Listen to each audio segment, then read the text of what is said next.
Hello everyone. So जुन कि फेरि हामीले चाहिँ यो के अरे analogue and digital data equation सिस्टमको चाहिँ हामीले चाहिँ फेरि यो लिएर आएको छौँ। यसमा भने चाहिँ मजा छ, इन्ट्रेस्टिङ छ, एकदम आनन्द छ होइन। यो भने चाहिँ इन्स्ट्रुमेन्टेसन सिस्टमको युनिट 3 को एकदम इम्पोर्टेन्ट क्वेसन हो यो चाहिँ। डाटा एक्विजन सिस्टमको चाहिँ अब डिफ्रेन्ट टाइपहरू छन्। त्यो मध्ये चाहिँ हाम्रो एकदम इम्पोर्टेन्ट भनेको एनालग र डिजिटल हो। एनालग र डिजिटल भने चाहिँ जस्तै कि data acquisition system is information हुन्छ नि, information system that collect store distribution information use to industrial commercial and electronic environmental purpose scientific equipment to capture the electrical signal environmental condition on a computer device or data acquisition system is also call as the data logger हुन्छ। यो भनेको चाहिँ के हुन्छ भने चाहिँ कुनै पनि होइन, जस्तै इन्फर्मेसन अथवा डाटाहरूलाई चाहिँ हामीले स्टोर गर्नु पऱ्यो। अनि त्यस पछाडि स्टोर गरिसके पछाडि कुनै पनि सिग्नललाई होइन अथवा इन्फर्मेसनलाई पहिला सुरुमा कलेक्ट गर्नु पऱ्यो। कलेक्ट गरिसके पछाडि त्यसलाई स्टोर गर्नु पऱ्यो। स्टोर गरिसके पछाडि कहाँ कहाँ हामीलाई चाहिएको छ त भनेर त्यसलाई चाहिँ त्यो डाटालाई चाहिँ डिस्ट्रिब्युसन गर्नु पऱ्यो। त्यो डिस्ट्रिब्युसन गर्नु भनेको त्यो इन्फर्मेसनलाई डिस्ट्रिब्युसन गर्नु पऱ्यो। यो भनेको एकदमै इम्पोर्टेन्ट छ डाटा एक्विजन सिस्टम भनेको। जस्तै कि चाहे इन्डस्ट्रियल होस्, चाहे कमर्सियल पर्पज होस्, चाहे इलेक्ट्रोनिक होस्, चाहे जुनसुकै पर्पजको लागि अथवा हुन्छ नि इन्भाइरोमेन्टल कुनै पनि साइन्टिफिक इक्विपमेन्ट होइन लाई चाहिँ त्यो साइन्टिफिक इक्विपमेन्टबाट चाहिँ होइन, जस्तै कुनै पनि इलेक्ट्रिकल सिग्नल अथवा इन्भाइरोमेन्टल कन्डिसनहरूलाई चाहिँ क्याप्चर गर्छ क्या। क्याप्चर गरेर चाहिँ त्यो हुन्छ नि इन्भाइरोमेन्टल अथवा इन्भाइरोमेन्टल कन्डिसन भइदियो हाम्रो। जस्तै कि अहिलेको मौसम, अनि त्यस पछाडि जस्तै अहिले पानी परिरहेको छ कि घाम लागिरहेको छ, त्यो कुरालाई इन्भाइरोमेन्टल कन्डिसनलाई भयो। इन्भाइरोमेन्टल कन्डिसनदेखि लिएर त्यो साइन्टिफिक इक्विपमेन्टबाट चाहिँ त्यसलाई चाहिँ त्यो सिग्नल अथवा कन्डिसनलाई चाहिँ क्याप्चर गर्छ। क्याप्चर गरिसके पछाडि त्यो इन्फर्मेसनलाई चाहिँ हामीले चाहिँ जुनसुकै पर्पजको लागि पनि हामीले डिस्ट्रिब्युट गर्छौँ। त्यो with the help of data acquisition system क्या। डाटा एक्विजन सिस्टमले चाहिँ त्यो क्याप्चर गर्छ। अनि त्यो कन्डिसनलाई चाहिँ कुनै पनि कम्प्युटरमा चाहिँ क्याप्चर गरेर लिन्छ। त्यो कम्प्युटरले चाहिँ यस्तो छ है यो कन्डिसन अथवा यो सिग्नल अथवा यो इन्भाइरोमेन्ट अथवा यो कन्ट्रोल सिग्नल रेकर्ड सिग्नलहरू चाहिँ जुन कि यस्तो यस्तो छ भनेर त्यसलाई चाहिँ लिन्छ। पहिला कम्प्युटरले एब्जर्भ गर्छ। एब्जर्भ गरिसकेपछि विथ द हेल्प अफ त्यो कम्प्युटरसम्म चाहिँ कसरी चाहिँ स्टोरेज हुनु पुग्यो त अथवा त्यो कम्प्युटरले चाहिँ कसरी क्याप्चर गरिरहेको छ त भन्दाखेरि with the help of data acquisition system. Data acquisition सिस्टमबाट चाहिँ हामीले त्यसलाई चाहिँ लिएर चाहिँ अनि डाटा लगरको पनि थोरै कन्सेप्ट छ। डाटा लगर भनेको यस्तो कुरा हो कि जुन कि कुनै पनि डाटा अथवा हुन्छ नि सिग्नलहरू, जस्तै कुनै पनि एउटा टेम्परेचर हामीले रिडिङ गर्नु छ भने पछाडि जस्तै एउटा ग्राफहरू छ है, मानिलिउँ जिग्ज्याग ग्राफ छ नि त होइन। त्यो ग्राफमा चाहिँ अब एक्ज्याक्ट टेम्परेचर चाहिँ कति हो त भनेर चाहिँ जस्तै हामीले गनेर अथवा होइन, जस्तै कि अब मान्छेले अब छुट्याएर सेपरेट गरेर त सकिँदैन। तर त्यो केसमा त हामीले त अब डिफ्रेन्ट टेम्परेचरहरू त हामीले चाहिँ मेजर गर्नुपर्ने हुन्छ नि त। त्यो कुराहरूलाई अथवा त्यो डाटालाई चाहिँ रिडिङ गर्नुपर्ने हुन्छ। त्यो ग्राफलाई चाहिँ हामीले हेर्नुपर्ने हुन्छ नि त। त्यो डाटा अथवा ग्राफलाई पढ्ने भनेको चाहिँ with the help of data logger क्या। डाटा लगरकोबाट चाहिँ डाटा लगरले चाहिँ त्यो डिफ्रेन्ट त्यो ग्राफहरूलाई चाहिँ प्लट गरेको ग्राफहरूलाई चाहिँ पढेर चाहिँ यति टेम्परेचर छ, यति टेम्परेचर राइज भयो, यति टेम्परेचर डिक्रिज भयो भनेर चाहिँ त्यो छुट्याउन सक्छ। भने त्यो data logger as a data acquisition सिस्टमले पनि यसलाई हामीले डाटा लगरको रूपमा पनि लिन सकिन्छ। जस्तै अनि डाटा एक्विजन सिस्टम भनेको एनालग र डिजिटल हुन्छ। एनालग रूपमा चाहिँ कुनै पनि डाटा अथवा सिस्टमलाई चाहिँ होइन, जस्तै कि एनालग रूपमा चाहिँ यसलाई चाहिँ कुनै पनि सिस्टम अथवा इन्फर्मेसनलाई चाहिँ अपरेट गर्छ अथवा सिग्नललाई अपरेट गर्छ भने त्यो एनालग डाटा एक्विजन सिस्टम हुन्छ है। एनालग डाटा एक्विजन सिस्टममा एकदम इम्पोर्टेन्ट कुरा छन्। अर्को कुरा के छन् त भन्दाखेरि जस्तै कि एनालग डाटा एक्विजन सिस्टममा एउटा इनपुट दिएको हुन्छ। इनपुट हुन्छ है, सम अफ द इनपुट चाहिँ अनि ट्रान्सड्युसरमा गएको हुन्छ। ट्रान्सड्युसर पछाडि चाहिँ एउटा सिग्नल कन्डिसनर हुन्छ। सिग्नल कन्डिसनरबाट चाहिँ मक्स हुन्छ, अनि एम्प्लिफायर हुन्छ, अनि एनालग रेकर्डर हुन्छ। यो भइदिइसके पछाडि त हामीले एकदमै मजाको इन्ट्रेस्टिङ कुरा भनेको चाहिँ के हुन्छ भने एउटा इनपुट गएको हुन्छ है। इनपुट त गइदियो, इनपुट गएर मात्रै त भएन नि त। Input sum of the input एउटा फिजिकल्ली इनपुट हामीले दिन्छौँ है। इनपुट भनेको हामीले फिजिकल रूपमा चाहिँ इनपुटलाई सप्लाई गर्छौँ भने, सप्लाई सोर्स दिन्छौँ भने, त्यो सोर्स गइसके पछाडि त त्यो फिजिकल कुरालाई त इलेक्ट्रिकलमा चेन्ज गराउनु पऱ्यो नि त। कुनै पनि फिजिकल्ली कुरा सिग्नललाई चाहिँ इलेक्ट्रिकलमा कन्भर्ट गर्ने भनेको ट्रान्सड्युसरको हेल्पले चाहिँ हामीले चाहिँ त्यसलाई चाहिँ ट्रान्सफर गर्नु सक्छौँ नि त। त्यो भएको कारणले गर्दाखेरि जस्तै कि ट्रान्सड्युसर युज गरेर चाहिँ हामीले चाहिँ यसलाई चाहिँ ट्रान्सफर गर्छौँ। अनि त्यस पछाडि ट्रान्सड्युसरले चाहिँ कन्भर्ट गर्छ। एउटा कन्भर्टर जस्तै हो क्या ट्रान्सड्युसर भने पछाडि एउटा one form of the energy converted into the another form of the energy use to transducer हो क्या। अनि त्यसरी ट्रान्सड्युसर युज गरेर चाहिँ अब हाम्रो सिग्नल कन्डिसनर नि हुन्छ। सिग्नल कन्डिसनर भनेको चाहिँ जस्तै कि एउटा इनपुट भइदियो है। इनपुट भनेको चाहिँ जस्तै input signal some of the input signal गइदियो। अनि त्यसरी ट्रान्सड्युसर भनेको फिजिकल क्वान्टिटीलाई चाहिँ होइन इलेक्ट्रिकल सिग्नलमा, जस्तै फिजिकल सिग्नल अथवा क्वान्टिटीलाई चाहिँ इलेक्ट्रिकल क्वान्टिटी अथवा इलेक्ट्रिकल सिग्नलमा कन्भर्ट गर्छ। मोस्ट अफ द केसमा चाहिँ के हुन्छ भने physical quantity converted into the electrical quantity such as the current and voltage हुन्छ।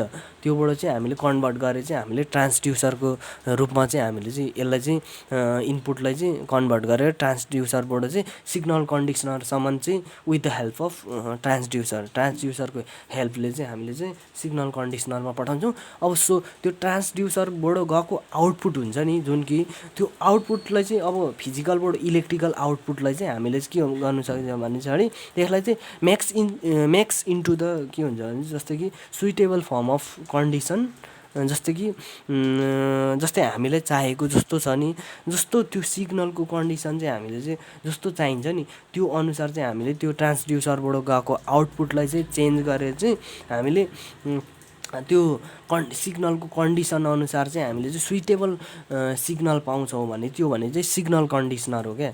सिग्नल कन्डिसनरले चाहिँ त्यसरी हामीले पाउँछौँ। यो भने चाहिँ डाटा इक्वेसन प्रोसेस नै भइदियो हो। सो अब हामी चाहिँ सिग्नल कन्डिसनरबाट मक्स मगाउँछौँ। मक्स भनेको त कुनै पनि मल्टिप्लेक्सर हो। मल्टिप्लेक्सर भन्नु बित्तिकै मल्टिपल इनपुट सिग्नल हुन्छ है। जस्तै के भन्छ भने it provide the multiples input signal converted into the single output. हाम्रो चाहिँ कुनै पनि दुई वा दुईभन्दा बढी सिग्नलहरूलाई चाहिँ मल्टिपल्ली हामीले चाहिँ ट्रान्सफर गरिरहेको छौँ भने त्यसलाई भने पास गरिरहेको छौँ भने जस्तै कि त्यसलाई आउटपुट चाहिँ एउटै रूपमा आउनु पऱ्यो भन्ने पछाडि त्यो भनेको मक्सको कन्सेप्टले गर्दाखेरि मक्सबाट चाहिँ हामीले चाहिँ आउटपुट चाहिँ पाउन सक्छौँ भने त्यो मक्स भइदियो। अनि एम्प्लिफायर भनेको त हामीले सिम्पली थाहै छ। एम्प्लिफायर भने चाहिँ इट इज के हुन्छ भने चाहिँ amplifier is the increase power of the signal time varying current and voltage. Current र भोल्टेज त्यो करेन्ट र टाइम अनुसार करेन्ट र भोल्टेज त भ्यारी गरिरहेको हुन्छ नि त। भेरिएबल हो नि त, त्यो भ्यारी गरिरहेको हुन्छ, चेन्ज भइरहेको हुन्छ। त्यही अनुसार चाहिँ हामीले चाहिँ के हुन्छ भने चाहिँ जस्तै कि कुनै पनि पावर र त्यो सिग्नलहरू चाहिँ इन्क्रिज गराउँछ कि के हुन्छ भने चाहिँ इन्क्रिज अथवा त्यो पावर सिग्नलहरू चाहिँ के हुन्छ भने इन्क्रिज गराउनु के को केसमा with respect to the time अथवा भेराइङ हुन्छ नि करेन्ट र भोल्टेज। त्यो अनुसार चाहिँ हामीले चाहिँ एकअर्कामा चाहिँ एम्प्लिफायरको रूपमा चाहिँ हामीले त्यसलाई लिनु सकिन्छ। अनि त्यसबाट डिस्प्ले एन्ड एनालग रेकर्डर भनिन्छ।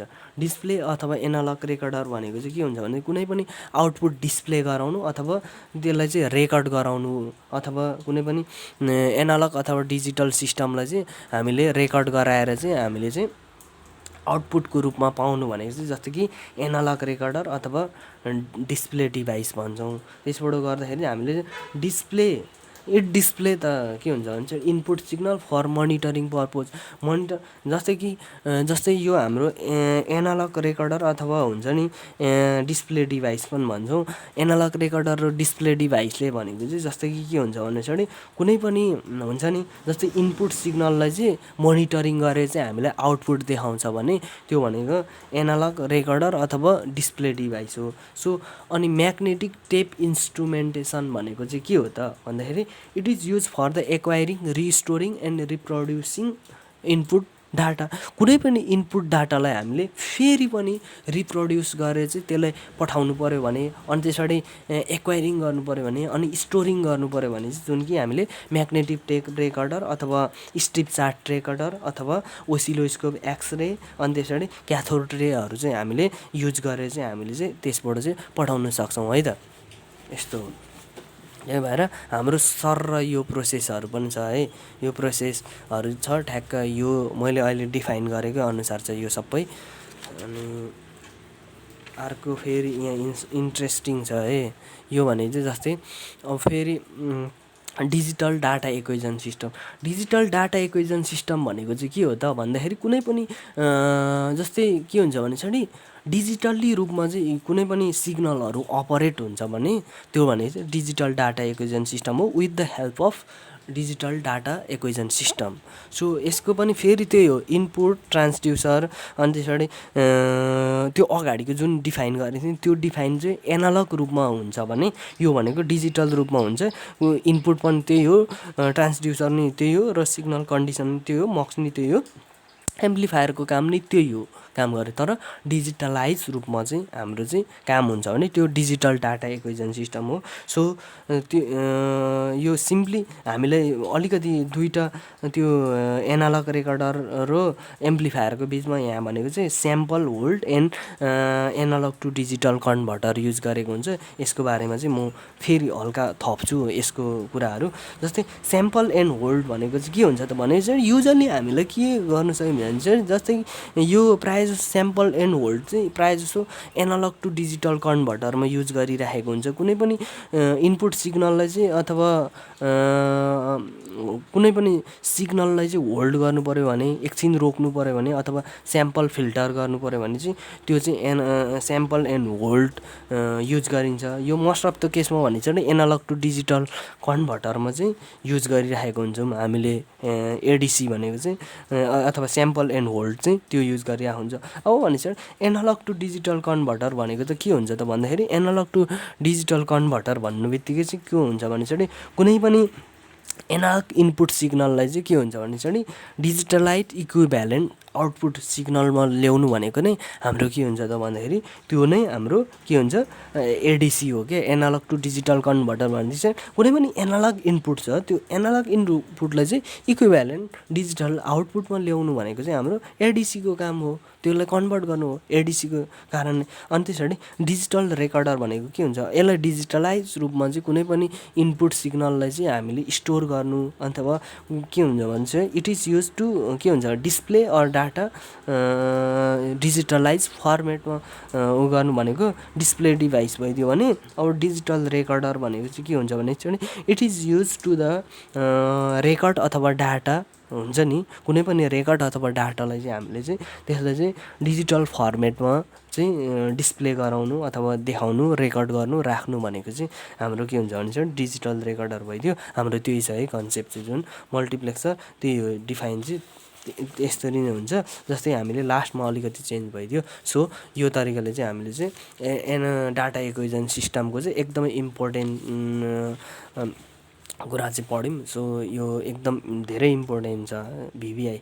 यो न्युमेरिकल पर्पोज अथवा होइन थ्योरी पर्पोजले एकदमै इम्पोर्टेन्ट छ। अहिलेको जुन कि डाटा एक्विजन सिस्टमहरूले चाहिँ कुनै पनि सिग्नल अथवा कन्डिसनहरूलाई चाहिँ जुन कि कम्प्युटरमा चाहिँ होइन कम्प्युटर डिभाइसमा अथवा कम्प्युटर ल्यापटपमा चाहिँ कसरी चाहिँ त्यसलाई चाहिँ त्यो सिग्नलहरूलाई चाहिँ क्याप्चर गर्ने अनि क्याप्चर गरेर चाहिँ त्यसलाई चाहिँ कसरी चाहिँ हामीले युज टु गर्ने कुनै पनि पर्पोजमा इन्डस्ट्रियल कमर्सियल अथवा इलेक्ट्रोनिक पर्पोजहरूमा चाहिँ त्यो कन्डिसनहरूलाई चाहिँ साइन्टिफिक इक्विपमेन्टहरू युज गरेर चाहिँ हामीले चाहिँ जुन कि हामीले त्यो सिग्नलहरूलाई कन्डिसनहरूलाई चाहिँ इन्भाइरोमेन्ट कन्डिसनहरूलाई चाहिँ लिएर चाहिँ हामीले डाटालाई चाहिँ के हुन्छ भने चाहिँ जस्तै रिड गर्ने, डाटालाई स्टोरेज गर्ने, ट्रान्सफर गर्ने, लिने सब कुछ भनेपछि सब काम भने चाहिँ हाम्रो एनालग र डिजिटल डाटा एक्विजन सिस्टमभित्र नै पर्छ। त्यसलाई कसरी ट्रान्सफर गर्ने, कसरी एम्प्लिफायर गर्ने, कसरी बुझ्ने र